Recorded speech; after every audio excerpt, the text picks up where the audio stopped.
58,6% des voix face à Marine Le Pen, 41,4% des suffrages, le meilleur score pour l'extrême droite en France et bien sûr à l'étranger.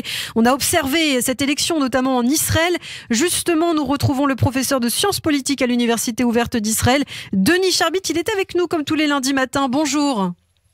Bonjour, Nana. Merci beaucoup, Denis, d'être avec nous ce matin sur Radio J. Alors, vous avez suivi, bien sûr, cette élection. C'est quand même un soulagement aussi en Israël qu'Emmanuel Macron ait été élu président de la République. Hein. Oui, c'est un soulagement pour une raison très simple. C'est que il faut bien comprendre que Marine Le Pen est persona non grata en Israël. Et là-dessus, Israël a dicté sa politique en fonction de l'attitude de la communauté juive et des institutions juives de France.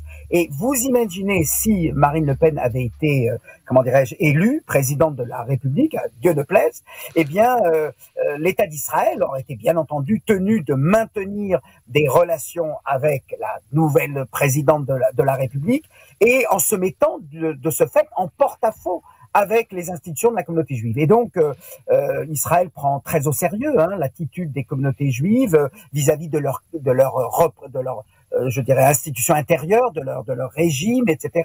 En général, on fait en sorte d'être à l'écoute de ce que demandent les institutions juives dans telle ou telle communauté, et notamment celle de France, qui est quand même la troisième dans le monde, après Israël et les États-Unis.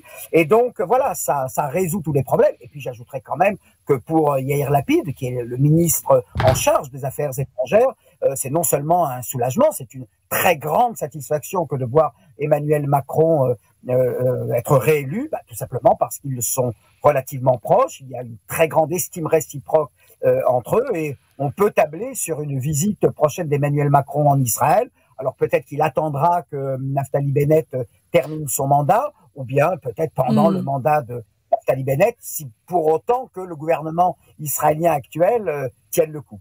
Alors Marine Le Pen n'a pas réussi à briser le plafond de verre, ce qui n'a pas été le cas par exemple d'Éric Zemmour. On a vu qu'Éric Zemmour quand même est arrivé en très bonne position en Israël lors du premier tour. Qu'est-ce que ça signifie? Qu'est-ce que ça symbolise aussi? Alors, deux choses. Concernant le vote au premier tour, c'est vrai qu'on a noté que Éric Zemmour faisait son plus beau score parmi les Français, puisqu'il est arrivé avec 53% des suffrages au premier tour, mais je pense qu'il était important, et je le redis encore aujourd'hui, c'est que ces 53% étaient sur un autre record, fondé sur un autre record, qui est celui de l'abstention, puisque 80% des électeurs inscrits en Israël ne se sont pas déplacés il y a 15 jours. Donc en gros, pour donner des chiffres cette fois-ci, il y a 60 000 inscrits, il y avait 6 000 votants, et un peu plus de 3 000 ont voté pour Éric Zemmour. Ça permet quand même de relativiser. Je trouve qu'on est allé d'ailleurs, si je me permets de le signaler ici, on a fait trop de commentaires sur un résultat qui quand même me semble devoir être relativisé du fait de cette participation quasi nulle de 10% des électeurs. En revanche, alors on n'a pas encore malheureusement les chiffres, j'ai essayé de les chercher. Alors ce matin, on n'a pas encore... on a eu quelques chiffres quand même déjà avec l'ouverture de plusieurs bureaux de vote à Tel Aviv. Emmanuel Macron quand même c'est un plébiscite, 90,63%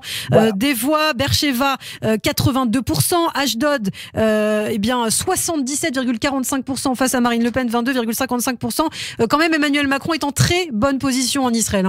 Je pense, voilà. Et je voudrais ici dire deux choses, l'analyser de deux manières. La première interprétation, c'est de dire que beaucoup de franco-israéliens qui ne pensent pas par principe devoir voter parce qu'ils ne vivent pas en France, parce qu'ils ne payent pas d'impôts en France, et donc en général s'abstiennent. Ont estimé que le score du premier tour était honteux, et donc se sont mobilisés au second tour. Ça, c'est une première analyse. Et puis il y a une deuxième analyse, c'est-à-dire ce que j'appelle les électeurs du second tour, c'est-à-dire que la plupart des Israéliens, des franco-israéliens établis depuis très longtemps, en fait, ne votent pas. Les élections en France les intéressent, mais ils estiment qu'ils n'ont pas à peser sur le résultat lorsque les deux candidats font partie on va dire, de la vie politique, de l'échiquier politique républicain.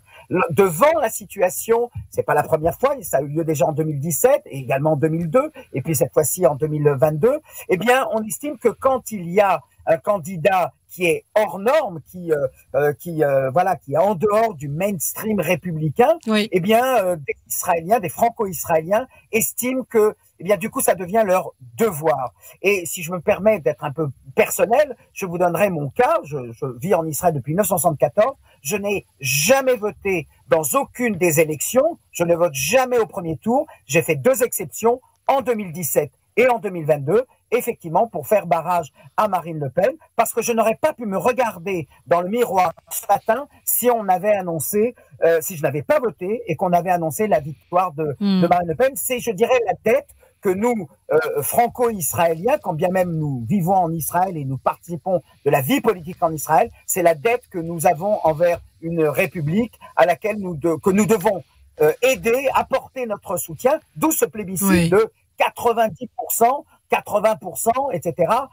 J'espère qu'on aura autant d'analyses, voilà, c'est le vœu que je formule, qu'on aura autant d'analyses de ce second tour qu'on en a eu du premier tour de scrutin en Israël. Alors pour conclure très rapidement, Denis Charbit, à présent, eh bien, tous les regards sont tournés vers ces 5 prochaines années. Ça va aussi être un défi pour Emmanuel Macron, pour le gouvernement israélien. On sait qu'il y a eu certains choix qui ont été faits, qui n'ont pas été vraiment très compris par le gouvernement israélien. C'est aussi un nouveau défi pour Emmanuel Macron. Qu'attend le gouvernement israélien du président de la République ?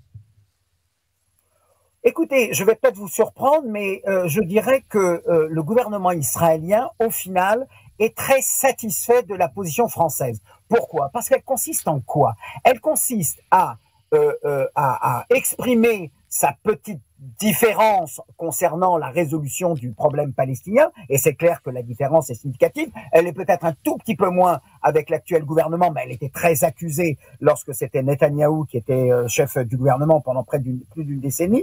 Mais en revanche, la France a fait un choix stratégique qui remonte quand même au début des années 2000. Ça fait déjà 20 ans que la France ne conditionne plus l'amélioration, la prospérité des relations bilatérales franco-israéliennes dans le domaine économique, culturel et autres à l'état des négociations entre Israéliens et Palestiniens. Il faut bien comprendre, parce que les gens disent mais c'est la petite croix arabe de la France depuis 1967. Mais il ne faut pas oublier une chose, de 67 au début des années 2000 environ, on estimait que les relations devaient rester un peu distantes, un peu froides, parce qu'il ne se passe rien du côté de la négociation. Cette ligne-là, depuis 2002, elle n'existe plus. Les relations bilatérales sont prospères, en dépit du fait qu'il y a cette discorde, cette divergence de vue concernant la résolution du problème palestinien. Et je pense que la France a le droit d'exprimer sa position, mais elle ne se traduit pas par des pressions sur Israël.